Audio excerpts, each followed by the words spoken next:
22절에서 35절까지는 이방인 신자들에게 편지를 보내는 내용이 기록되어 있는데 22절에는 사람들을 택하여가 나옵니다. 야고보가 내린 판결을 공식화하여 공포하자는 데 대해 예루살렘의 사도들과 교회를 대표하여 회의에 참석했던 지역교회 장로들, 교회의 평신도들, 모든 회원들이 동의했습니다. 그래서 예루살렘 교회에 승인된 결의의 사항은 우선 안디옥 교회에 통치하기로 했는데, 그런데 만약 이 판결문이 바나바와 바울에게 임하여 전달한다면 그들은 이 논쟁과 연관되어 있기 때문에 의심을 받게 될 수 있습니다. 이에 교회는 정인을 세우라는 모세율법의 요구와 그리스도의 권고를 따라 민주주의 방식으로 이 판결문을 전달할 대표자 두 사람을 뽑았습니다. 바사바라 하는 유다와 실라 두 사람 모두 예언자였고 형제들 가운데서도 지도자였는데, 바사바라는 하는 유다는 다른 곳에 전혀 언급되어 있지 않으며 아마도 그는 히브리계 신자이며 요새 바사바 형제일 것입니다. 그는 유대 그리스도인들의 관점을 대표하는 자로 선출되었던 것입니다. 실라 또는 실바누스라는 라틴어 이름으로 불릴 때 헬라주의자였으며 이방인의 가신과 관점을 대표하는 자로 선택되었을 것입니다. 그는 바울의 2차 선교 여행 때 위대한 선교 사역에 동행하는 특권을 가지게 되었는데, 바울처럼 신라도 로마 시민권을 가지고 있었기 때문에 로마 제국에서 여행하고 선교 사역을 수행하는 데는 어려움이 없었을 것입니다.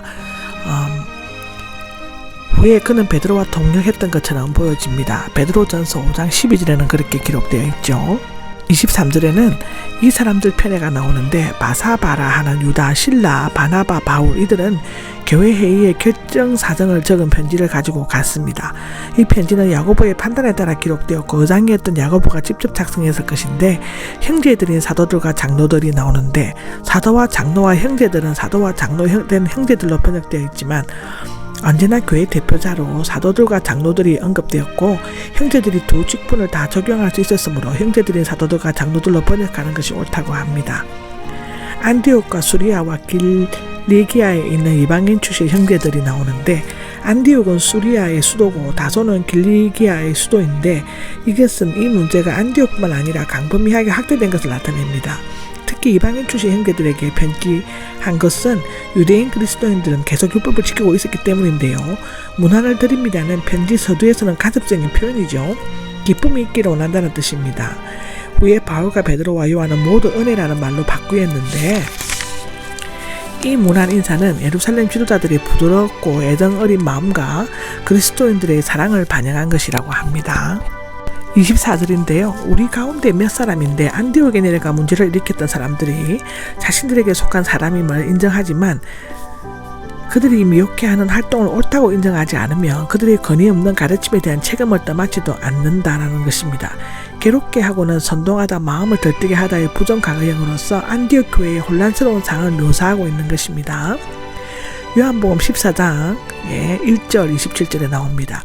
당하게 했다는데 짐을 꾸리다 악탈하다 파괴하다의 현재 분사형으로서 마음이 단순한 헬라계 그리스도인의 마음을 빼앗아 크게 당하게 한 것을 나타낸다고 합니다.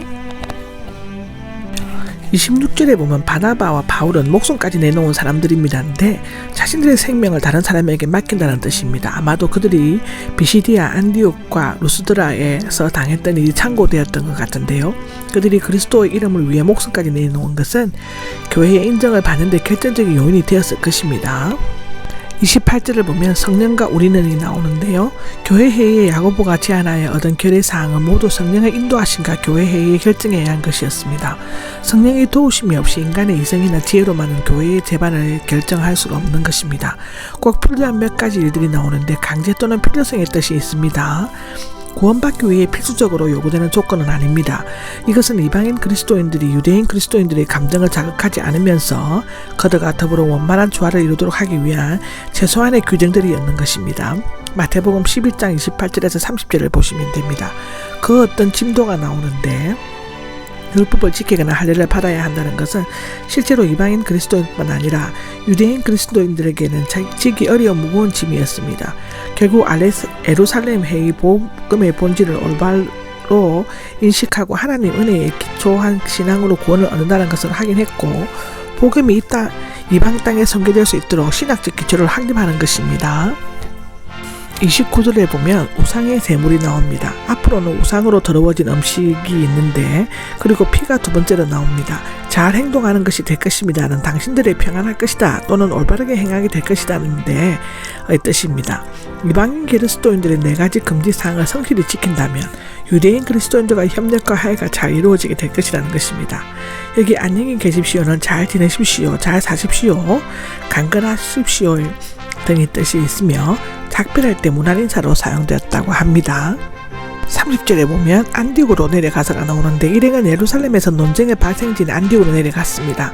바나바와 바울은 갈 때와 달리 돌아올 때는 기쁨과 감사와 감격이 넘쳐 흘렀을 것인데, 교회에 도착하자 교인들을 불러 모아 편지를 전달하였다고 합니다. 그들은 기뻐하였다가 나옵니다. 31절을 보면은 안디옥 교회는 이 문제가 해결되지 않을 경우 분열될 위험까지 안고 있었는데, 안디옥의 그리스도인들은 대부분 이방인들이었으므로 유대인들의 율법을 지키지 않아도 된다는 것을 알게 되자 크게 기뻐하고 안심하였다고 합니다. 한편 유대인 그리스도인들은 최대한 네 가지 금지사항을 지키도록 한 것에 대해 만족감을 느꼈을 것인데요. 안디옥 교회는 예루살렘 회의에서 이방인의 신앙이 인정됨으로써 본격적인 이방 전도에 매진하게 되었습니다.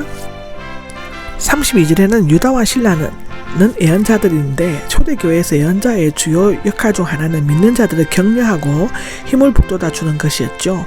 지금도 이것이 필요합니다. 유다와 신라는 자신들에게 맡겨진 임무를 충실히 이행했다고 기록되어져 있습니다. 33절에 보면 그들은 돌아갔다는데 그들이 얼마 동안 안디옥에 머물렀는지 알 수 없습니다. 형제들에게서 작별 인사를 받은 것을 보면 안디옥 교회 신자들과 친밀한 교제를 나누면서 많은 영향력을 끼쳤을 것으로 추측되는데요. 35절입니다. 바울과 바나바는 안디옥에가 나오는데 얼마 동안 머물렀는지는 모르지만 다음 절을 보면 잠시 동안인 것 같은데요. 그들은 예루살렘을 왕복하여는 먼 여행을 했음에도 불구하고 안디옥에 머물러 있으면서 열심히 복음을 전했고 다음 선교 여행을 준비하였습니다. 지칠 줄 모르는 복음의 열정은 자신들의 휴식까지도 있게 만들었는데요. 교회 회의 결과가 안디옥 이외의 수리아와 길리기아 지방에 전달되었는지는 알 수 없지만 아마도 바울과 바나바가 2차 선교 여행 때 전했을 가능성이 있습니다. 41절을 보면 그렇습니다. 그런데 이때 바울과 베드로 간의 충돌이 일어난 것으로 보이지만 아마도 이 사건은 예루살렘 회의 이전에 1차 여행 후 일어난 것으로 보여지는 것이 타당하다고 기록되어져 있습니다.